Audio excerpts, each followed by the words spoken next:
अरे हाँ, हाँ जान, नहीं ऐसी कोई बात नहीं। नहीं नहीं। अच्छा ये बताओ, खाना खाया कि नहीं खाया? अच्छा, और मम्मी पापा कैसे हैं? तुम ना अपने खाने का ना तो ख्याल रखा करो। हाँ।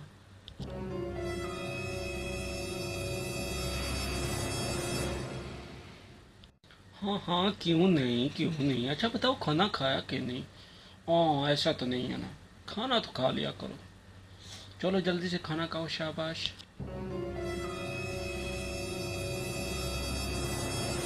हम्म। अरे मम्मी आप।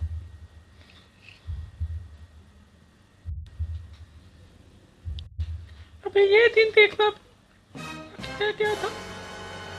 तुम इतने छोटे थे, कभी हमसे भी पूछा कि माँ खाना खाया कि नहीं खाया? तुमको तो बस, क्या करूँ अब मैं तुम्हारा। Sorry mummy. वो, आप बताइए, आपने खाना खाया? अबे रोजा है मेरा, शर्म नहीं आती? मेरा रोजा तुड़वाने का कमबख्त। छेड़े में तुझे बताती हूँ, माँ बाप का ख्याल नहीं और लाने चले हैं बहू।